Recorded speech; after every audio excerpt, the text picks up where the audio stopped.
This interview is for information only and should not be considered as investment advice or a recommendation to buy shares in the company featured. Welcome to this Stock Box interview.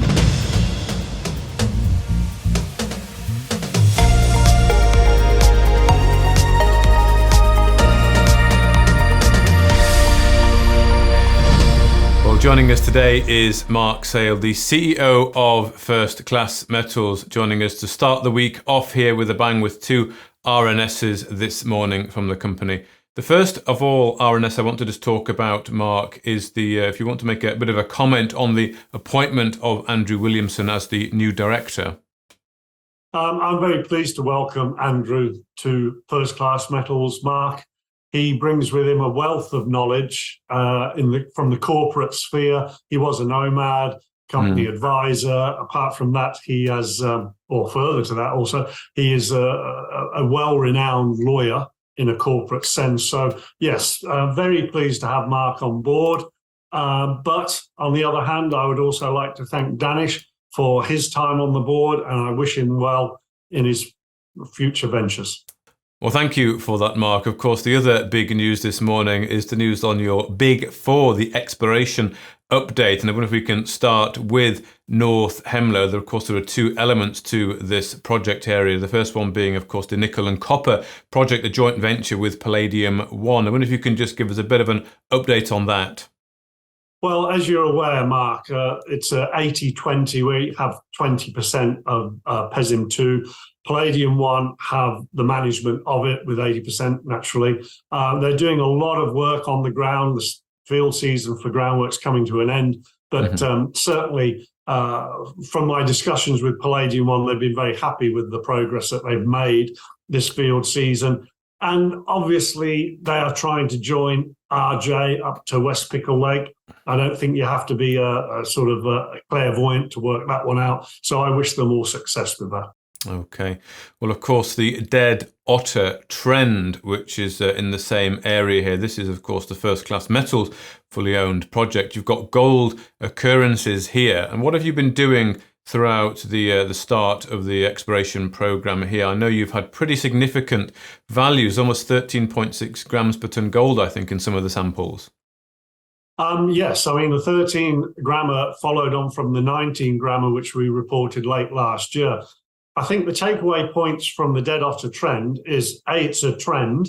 It's been mapped discontinuously over 3 kilometers. It contains significant moly, which is another attribute of the Barrett-Williams Hemlo gold mine. So we've got a shear, we've got gold, and we've got moly, and we've got quite a strike to explore. So we are excited about it. No one's come back and contested the fact that the 19.6 gram result was the highest ever recorded in the North Limb.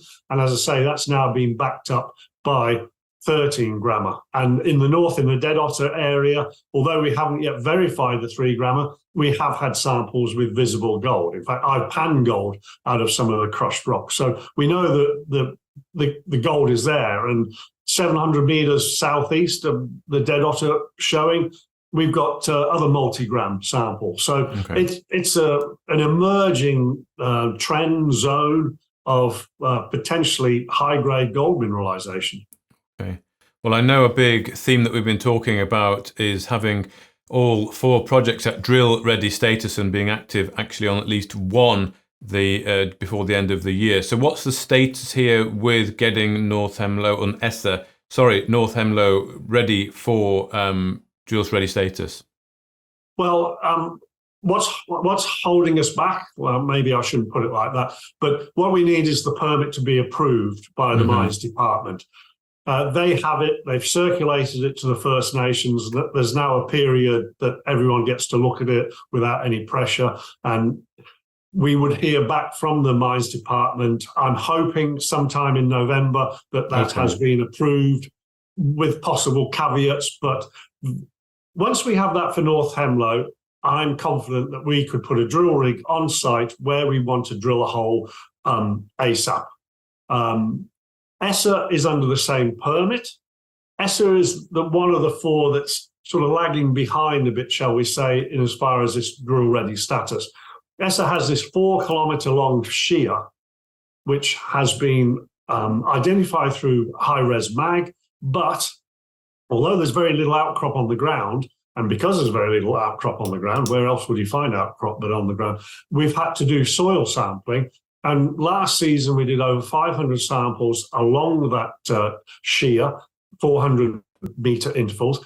Mm-hmm. They were very successful in identifying a golden pathfinder trend, mimicking the shear. So what we've done this season is we've gone back and we've infilled those lines. So on the basis that the infill lines give us as much encouragement as the original lines, we would then be able to, once the permit's permitted, go in with a digger and scrape off some of the overburden so we can actually see what the rock looks like. And therefore, we would be able to focus in the drilling. Okay.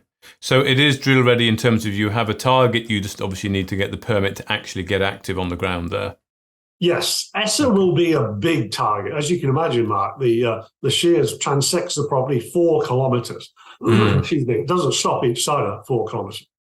So you can imagine drilling every 50 metres, maybe 2 holes along 4 kilometres. That's a big program, and maybe it's big enough for somebody who's only 11 kilometres away once we do the groundwork.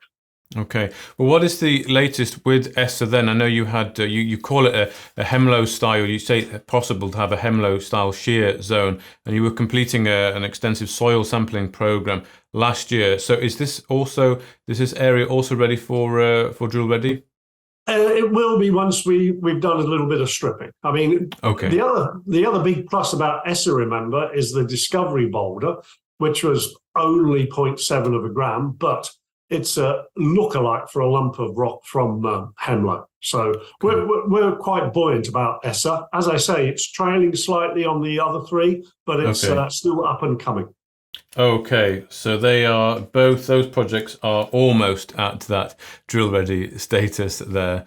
Essa, you're waiting for some more results, and on North Hemlo, the Dead Otter Lake area, it's the mines permit. What about submitting applications for Essa? Has that happened yet, Mark, or not? Okay, so that's perfect. Okay. Well, let's move on to the other 2 projects, and that's the Sunbeam. And you say, of course, exploring for gold in the shadow of a headframe. And this was an active mine since 1898 for a number of years there. And you acquired it from Ninisco last year. So always a good place to find another mine is in the shadow of a recent mine. So what have you been doing at the Sunbeam project? And again, where is this at in terms of a drill ready status? Okay, well, I think there's a lot of good news to come from the Sunbeam property.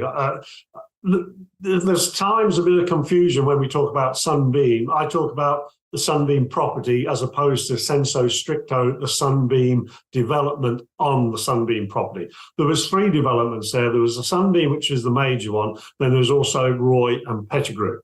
What we did was we did a stripping program where you scrape back the soil and the bushes and the grass so that you can see the rock. We did that at Pettigrew and Roy. We exposed some very nice veining. We channel sample those with a diamond saw. We came up with multigram values across the zone. But on inspection with Bruce McLaughlin from Emerald, he and I both felt there was more to be found. So we've gone back and we've just completed further stripping at Roy and Pettigrew. The guys yesterday finished the sawn channel sampling at Roy, and for 3 days in a row, the daily report tells me that they've seen visible gold in those channel samples. So going back there and extending the stripping has been totally vindicated by the visual results. As I've alluded to at North Hemlo, there might be a coarse gold situation. The same at Roy, obviously, the fact that we're seeing gold, so it's not finely disseminated. It might be, or people call it a nugget effect, but I don't like that term in hard rock because nuggets are things you find in creeks. But Pettigrew, once we get the results of that sawn channel, and Roy, I feel that they will be drill ready to the point. Actually, when Bruce and I were there, we put a peg in the ground and said, this is where we'll drill the first 2 holes at Pettigrew on assumption that the channel samples come up to standard. So Sunbeam is probably head and shoulders above the others at this stage, in so much as we have a target and we have a permit, We're just waiting for confirmation from the channel samples. Right, so you have a target, you have a permit, you just want to wait for confirmation from channel samples. What to hone in, fine tune? Yes. Okay, Yeah. okay. What are some of the challenges you might face there? You mentioned about that you don't want to call it a nuggety effect, but I understand, I think what you mean there, where it can give sort of strange results that you're not different to what you're seeing visually. Let me try and explain it in a different way, Mark. When you take a sample, normally your sample weighs about a kilogram, okay, 1,000 grams. It's only 50 grams that is fire assay. That's the method of assaying for gold. So 50 grams out of a kilo. So that's 1 in a 20th, if you like. So if you had a speck of gold in that kilogram, there's only a 1 in 20 chance that it ends up in the fire assay results. So you might have several specks of visible gold in the sample, and the result comes back zero. So, okay. But then you have to look at other methods of analysis, screen fire assays, total leach, etc., in order you can accurately quantify. Okay, so there might be some follow-on work. That will be one of the challenges, of course, and the reason we focus more on Pettigrew and Roy is because Sunbeam, hey, that's the jewel in the crown on the property because it was incredibly rich in patches, but it's a little bit more challenged structurally. So if you could say we're taking the low-hanging fruit at Roy and Pettigrew in order to build ourselves up for Sunbeam, because it'll be the same style of mineralization. So the more we understand it, the more chances we have at Sunbeam itself. Okay, I see. Well, let's finish up by talking about Zigzag then. That's your lithium and tantalum project. So you said that there is a lithium occurrence hosted within a pegmatite known to be 800 meters long and up to 18 meters thick. And I think from previous news that preliminary results from some samples, 39 samples, came back with over 1% Li2O. What have you been doing here? I know you've been sort of, again, doing some stripping and channel sampling. Are you waiting assays as well here? Far be it from me to correct the wizard of all knowledge, Mark, but we're waiting for the 39 samples to be reported. Okay. I've seen some preliminary results of that 39, and they are very encouraging, but we're getting some checks done. But at this stage, they are supporting what we've seen in our previous prospecting, and that is plus 1% lithium oxide. Okay. What the guys have done since that prospecting, since the 39 samples, on visual evidence, and that is because the lithium seems to be reporting preferentially in the spodumene, which is quite easy to see in the outcrop. What they did was some hand stripping, like just peeling back the moss off the rocks where we had some exposure. And we've done a series of sawn channel samples. Now, some of those channel samples, yes, there was one that was 18 meters, a couple of them over 10 meters. But importantly, they also extend over 250 meters of strike. So whilst we haven't yet explored over the historically reported 800 meters, we do have a central zone of channel samples over 250 meters of strike, with a lot of visual evidence of spodumene. And it's obviously, once we get the results of that channel sampling with the prospecting samples, we will be able to better hone in where we'd like to do an initial drill program. Okay. And is that, again, how is the permitting on the Zigzag? Slightly complicated. It is permitted. However, the First Nation White Sands have now asked for people, even with permits, to enter into what's called an EEA, Early Exploration Agreement. We are currently waiting to hear back from them. A couple of drafts have swapped back and forward. So in essence, we're very close for it to be drill ready in a technical sense and drill ready in a bureaucratic sense. Okay. And I mean, if you were to say you want them all at the drill ready status, and they're all sort of almost there, really, probably Sunbeam being the one that's sort of ahead of the pack there. Is it still the goal to get them all to that drill ready status before year end? And do you want to be active on at least one before year end as well with a drill? I would very much like to be active on one of them during this field season. And if I can qualify that statement by saying the mapping, prospecting, exploration season starts when the snow hits the ground, shall we say, Mm-hmm. whereas the winter drill season starts when the ground is frozen. So when I say this season, it might well be, for example, that Zigzag is drilled because access to Zigzag would be far better in the winter when it's frozen. So, but in the meantime, if we got the permit for North Hemlow, we could be in at the 19 grammer. Okay. If the channel samples come back with what we hope for at Sunbeam, that's ready to go. So the only one that we wouldn't roll a drill rig out first would be Essa, because I say I'd like to do a bit of stripping there to back up the soil sample. Sure. So we're virtually ready to go on 3 of them this field stroke drill season. Okay, and that drill season would go from the winter, so I guess starting about now until what, March next year? Probably, December to March. Yes, December to March. Okay. I would still like to be drilling this year. I'm not going to put my head in a noose, but I would be disappointed if we weren't drilling this year on one of them. But absolutely, it's all out to be drilling this season. Okay. Well, thank you very much for that comprehensive update. It's good to get a state of play of all of those projects there in one piece of interview and news. We'll wait and see which one indeed crosses that line first. Any feelings from your point of view, Mark, or is it just simply a matter of we'll know when we know? Now you're asking me to tell you which is my favourite dog.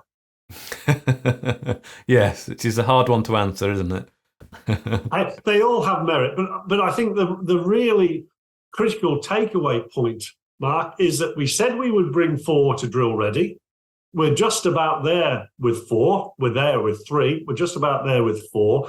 But let's not lose sight of the fact that we're a first-year company. We haven't even been listed 18 months, and we've got 4 targets that we want to drill. I mean, that's the critical or the very important or the big piece of news. Wow, first-class metals. They're focused on 4 properties. They've got drill targets on 4 properties. Yeehaw. Well, let's see if it is indeed yeehaw as we head into the end of the year. But thank you very much for your time, Mark Sale, CEO of First Class Metals. Thank you, Mark. If you enjoyed this interview, then give us a thumbs up, a like or a retweet. Subscribe to us on YouTube or follow us on Twitter and hit that notification bell to be the first to know when we release new content. There's loads of great content on our website too, across all our programs at stockboxmedia.com. Thank you for watching.